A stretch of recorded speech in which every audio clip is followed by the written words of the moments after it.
What's up everybody and welcome to the channel. Today we're taking a look at this 2024 Nissan Z Performance finished in the pearl white with the black roof.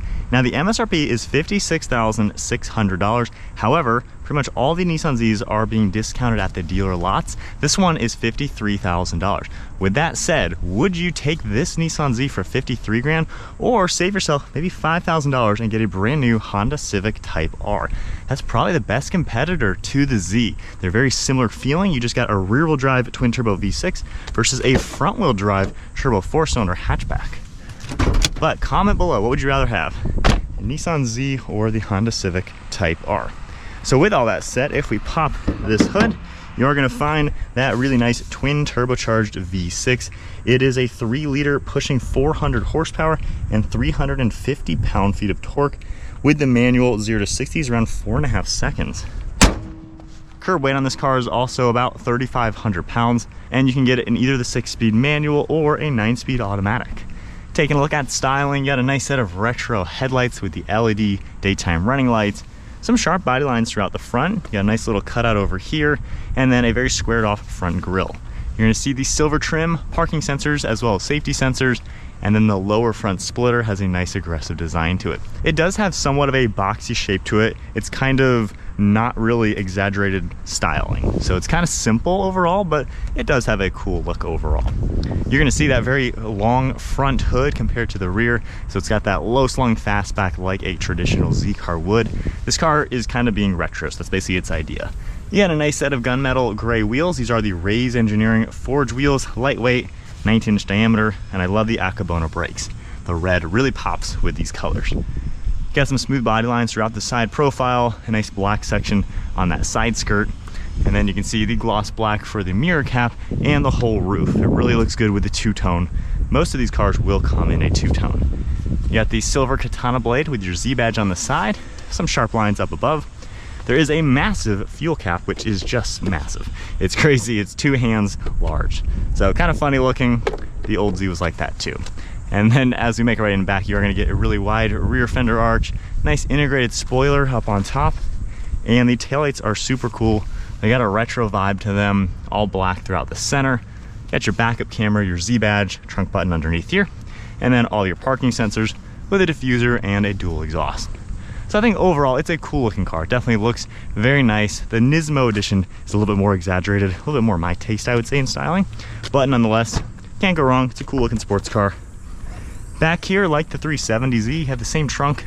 So pretty roomy, it's nice and wide, a little bit on the low side, and it's not all too deep, but you can still fit 2 golf clubs in here, 2 full bags. So pretty practical overall. So we make our way inside. I love the flush mounted design for those body colored door handles. And this one just has the black interior. You can get red and blue, which is a really cool touch. You got some soft touch up here, and then this micro suede along with the synthetic leather throughout this insert. You got your grab handle, window and mirror controls, release handle with one of the air vents, and this carbon fiber plastic material for this like kick panel. You're gonna see the illuminated door sill, and then all manual controls for the seat to go up and down in front and back. And then power controls are over on this side for forwards and back and a recline. You can see the black synthetic material for the center as well as the bolsters. You also got the micro suede for the inserts, and then just some small bolsters in the bottom and back, giving it a nice design going up to the headrest. You got a nice 3-spoke design on the leather wrapped steering wheel, and then hopping inside, let's go and put my foot on clutch. Fire it up. We do have the 6-speed manual on this particular car, which is always nice, and a cool animation as you fire everything up. So you have the sport gauge cluster right now with a massive tack in the center, and then on the left side you can scroll up and down and see a few different things of information. You can toggle an icon on the steering wheel, change the view into the normal setting. Basically it looks like your typical Nissan. You're able to scroll left and right and see all sorts of different information. And then if you continue back into here, you can go into this view, which is great for like navigation and things like that. So you get a little bit larger screen. So I do like how Nissan's done it. Pretty cool way they've done it. And then of course we'll go back into the Sport, which is what you're gonna be using on the day-to-day, given it really matches the Z. You also have some Bluetooth and audio controls on the steering wheel, cruise control as well. Stock on the right for all your windshield wipers, and then headlights over on the left with turn signals. Traction control icon, nice design for these sporty pedals, and then just some soft touch material throughout the whole dashboard. Now we do have some analog gauges like in the past. We have turbo boost, turbo RPM, as well as your battery voltage. And then the black just fades into the dash with that synthetic leather. You have your air vents in the center, and then the screen right here is basically what you've seen on a lot of Nissans. Nothing really all too fancy. We have shortcuts down below. You can go into your map, shortcut to camera. You can see some settings. You can back out of there, back to your menu as well.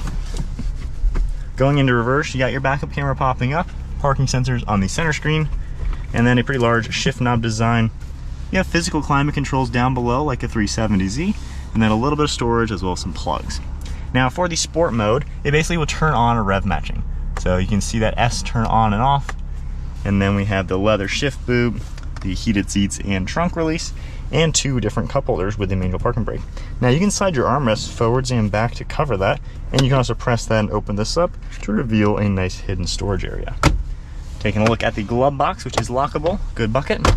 And then one last look at the interior. It definitely looks like a 370Z, just a little bit up to date with the screens and slightly different on the seats. Visibility, not too bad for a low-slung coupe. I really don't have too many complaints. A little hard on your left side, but honestly, with the mirrors adjusted correctly, you really don't have any complaints. We got your dome lights above, and then even garage door buttons underneath the mirror. All right, setting off now.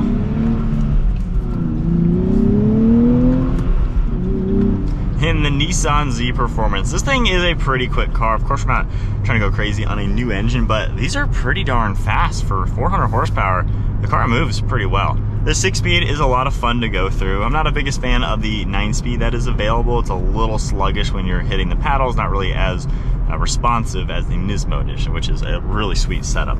But the manual is a lot of fun. It's got decent weight to the shifter, and it's notchy enough. A little wobbly feeling, so it's not crazy tight like some more higher end cars, but overall it's a pretty good manual transmission. You can have some fun with it, roll through the gears, and just kind of drive an old school sports car. Visibility is pretty good as well. For a low slung 2-seater, you have decent size on the windows to where looking around really isn't all too bad. Over your right shoulder's not bad. Your left shoulder's the only one where it's a little on the tight side, but not bad at all. My one complaint with the driving characteristics are just the seats, to me, aren't all too comfortable. I feel the base is really short on my leg, and I just can't sink into this car. I'm really like on top of them, kind of like just a basic chair. So the Nismo edition, once again, with those Recaro seats, you sink into them, you feel like a glove. This one, I just feel pretty much on top of it. Now I'm 5'11", maybe my legs are a little bit longer than normal, I'm not too sure. But overall, it's pretty cool. The gauge cluster looks fantastic with that massive tack. And then once again, getting up and going. There's a little delay in first gear, and then it kind of starts ripping. And then one turn second. Anything over 4,000, I mean, this turbo pulls.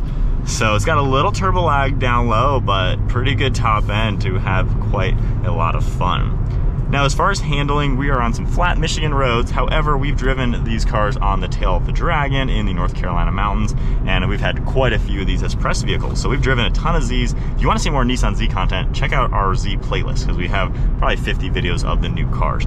Normal driving, it is comfortable, it's soft, it's pretty forgiving. So this is a really good daily drivable normal car that does translate to some body roll when you are taking the turns. The car sways a little bit, you know, it weighs 3,500 pounds, so it's a little bit heavier than the maybe step up better performance cars that are also 2-seaters and rear wheel drive. So it's a little thick, I'd say, comparing it to others. It could be slimmed down. When you're taking some turns though, the steering, I will say, is really good. The steering's pretty precise feeling. It just could use a little bit stiffer suspension, which again, the Nismo has. So if you want to drive this as your day-to-day car that's roomy and comfortable enough to be actually practical for a 2-seater, and you want some power, the Z's a great option because you have the normal tech, all the normal stuff to be a good normal daily, but it's also pretty fast at the same time. Just if you're going to use this for the back road, mountain roads, I would definitely go for something different. Civic Type R will handle better, a Toyota Supra, or the Nismo edition. So this one specifically, the performance, you got some nice bells and whistles, and it's a good all-around car. Not necessarily amazing in every category, but it does offer quite a lot. And the driving experience is pretty nice overall.